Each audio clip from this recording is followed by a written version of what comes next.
گلگت بلتستان میں جو الیکشن ہونے جا رہے ہیں اس سے متعلق بات ہوگی، آزاد جموں کشمیر سے متعلق بات ہوگی، وہاں پر بھی اگلے سال الیکشن ہونے جا رہے ہیں۔ ٹرمپ کے حوالے سے گفتگو کریں گے۔ اگر تو ٹرمپ جیت جاتا ہے، اگر اس کے اندر ابھی بھی موجود ہے، نومبر کا مہینہ سر پر آن کھڑا ہوا ہے، صدارتی انتخابات ہونے والے، دیکھتے ہیں جو بائیڈن کی پوزیشن زیادہ مستحکم ہے یا پھر اس بار بھی ہمیں ڈونلڈ ٹرمپ ہی دیکھنا۔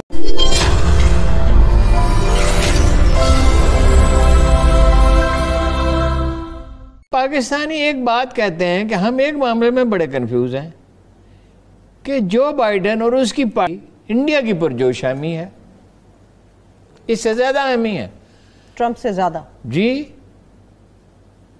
باراک اوباما نے کہا تھا انڈین پارلیمنٹ کا اس نے دو دفعہ انڈیا کا دورہ کیا، اس نے انڈیا کی پارلیمنٹ سے خطاب کرتے ہوئے کہا تھا ہم انڈیا کو سلامتی کونسل کا مستقل ممبر بنانا چاہتے ہیں، جس میں پاکستان کے لیے تو بڑے خطرات ہیں۔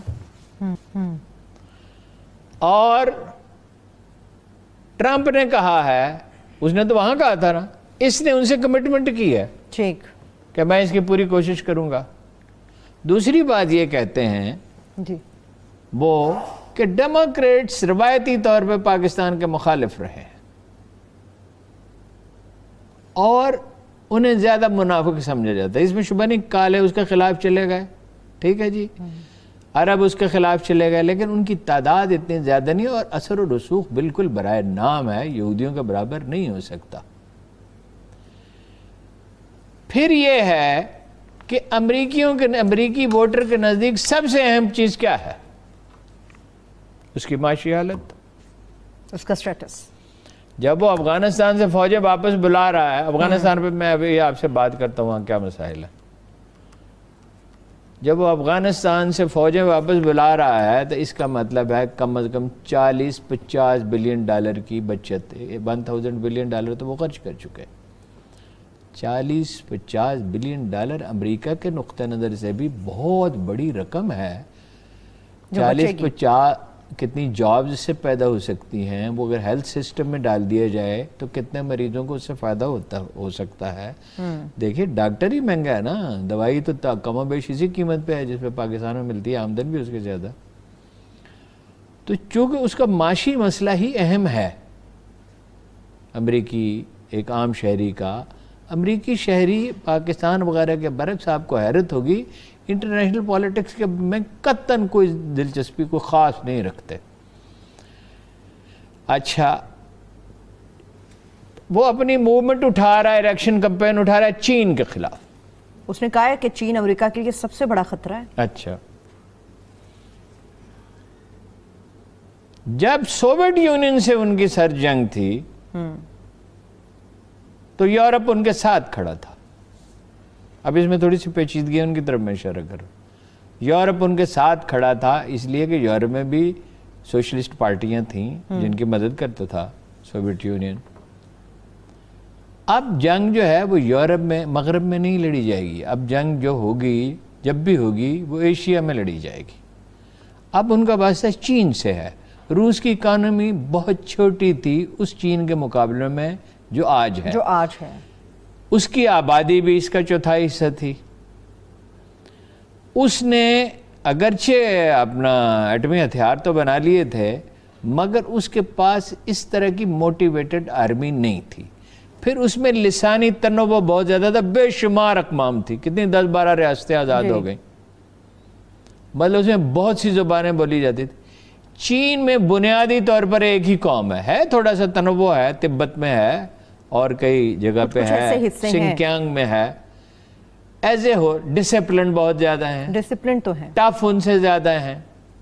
انہوں نے اس کی 124 کمپنیوں پہ پابندی لگا دی، 24 کمپنیوں پہ پابندی لگا دی ہے کہ CCC China communication and construction company, اس کی بہت سے ذیلی ادارے ان پہ پابندی لگا دی ہے، ہوائے پہ بعض پابندیاں لگا دی ہیں۔ لیکن ایک پرابلم یہ امریکہ میں چینی کمپنیوں کی انویسٹمنٹ ہے، چینی بینکوں کی انویسٹمنٹ ہے، دونوں کی اکانومی کا انحصار ایک دوسرے پر ہے، ایک دوسرے کے ساتھ ہے، اس لیے کوئی فوراً کنفنٹریشن، اس طرح کی فوراً علیحدگی نہیں ہو سکتی۔ یہ 3 دفعہ طلاق کہنے سے طلاق واقع نہیں ہوگی، اور جنگ کا ارادہ کرنے سے جنگ ہو نہیں جائے گی۔ چین ان کو بہت ٹف ٹائم دے گا، ٹھیک ہے، اور وہ زیادہ ملکوں کو بین اوور کر رہا ہے۔ یورپ جو ایٹمی معاہدہ ایران کے ساتھ ہوا تھا اس کا حامی ہے، اس نے تو توڑ ڈالا، اب اس نے ذرا کمزور سی آواز میں کہا ہے کہ بعد میں اس پہ بات کریں۔ اگر ٹرمپ جیت جاتا ہے، مختصر سوال ہے، ہاں ٹرمپ جیت جاتا ہے تو ملٹرائزیشن کتنی آپ کو دیکھنے میں مل رہی ہے خطے کے اندر؟ جس قسم کا تعصب ہو، جس قسم کی چیزیں ہیں، دیکھیے وہ کوئی بھی امریکی حکومت ہوگی وہ کرے گی، ٹھیک ہے، لیکن جرمنی سے کچھ آرمی شفٹ کر رہے ہیں، نئے معاہدے کر رہے ہیں۔ اگر ٹرمپ ہوگا تو وہ ایز اے ہول امریکی شہری سمجھتے ہیں ہمارے لیے مفید ہوگا۔ کنفنٹریشن تو دیکھیں جی جب دو عالمی طاقتوں میں شروع ہو جاتی ہے تو وہ بڑھتی چلی جاتی ہے۔ اب مثلاً افغانستان میں دیکھیں نا، اتنے مسائل پیدا ہو گئے ہیں پیچیدہ، وہ حل کرنے کی کوشش کریں، کسی طرح حل نہیں ہوتے، اس لیے کہ قبائلی معاشرہ ہے، اتنی بے شمار پارٹیاں ہیں، مطلب لوگ سمجھتے ہیں پشتون ہیں اور شمال والے ہیں، اتنی سادہ بات نہیں ہے۔ شمال میں ترکمان ہیں، تاجک ہیں، دوسرا بڑا گروپ تاجک ہیں، ادھر اپنا جو ہے اسنا اشری جنہیں ہم کہتے ہیں مکتب فکر، وہ وسطی افغانستان میں وہ ہیں، ادھر نورستانی ہیں، اچھا پھر فارسی بولنے والوں، پھر تھوڑے سے عرب ہیں، پھر یہ نہیں ہے کہ ایک لسانی گروپ میں ایک ہی پارٹی ہے، بہت سے گروپ ہیں۔ افغانستان کے اوپر ڈیٹیل سے الیکشن پہ وہ نہیں مان رہے، اس لیے افغانستان میں امریکہ ابھی پھنسا رہے گا۔ امریکی اس بات پہ خوش ہیں کہ تعداد ہماری کم ہو جائے گی، اخراجات کم ہو جائیں گے، افغانستان پہ پھر بات۔ آج آپ نے کوئی خاص خبر نہیں دی، پھر میں کلوزنگ کی طرف چلی جاؤں گی۔ دیکھیے جی کل جو ہم نے تجزیہ کیا تھا نا، جی اس سے ملٹری اسٹیبلشمنٹ کے جو لوگ ہیں وہ اگری نہیں کرتے۔ ان کا یہ کہنا ہے کہ چین کا 4000 کلومیٹر کا محاذ ہے انڈیا کے ساتھ، مشترکہ سرحد ہے، اس پہ وہ اس بری طرح پھنس چکے ہیں کہ پاکستان کو کوئی خطرہ نہیں ہے خاص، ہم تیار ہیں، یہ انہوں نے کہا کہ ہم تیار ہیں، ذہنی طور پر تیار ہیں۔ وہ جناب رسالت مآب صلی اللہ علیہ وسلم کی شان میں کسی نے بڑی گستاخی کی اور اس طرح مسلمانوں اسلام کے بارے میں گفتگو کی۔ ان کا زندگی کا واحد استثناء ہے کہ جس میں انہوں نے کہا کہ یا اللہ اپنے کتوں میں سے کوئی کتا اس پہ مسلط کر دے۔ تو وہ آدمی جو تھا ایک قافلے کے درمیان میں سوئے ہوا ٹریڈ کاروان کا، اور اس کو ایک شیر اٹھا کے گھسیٹ کر لے گیا تھا۔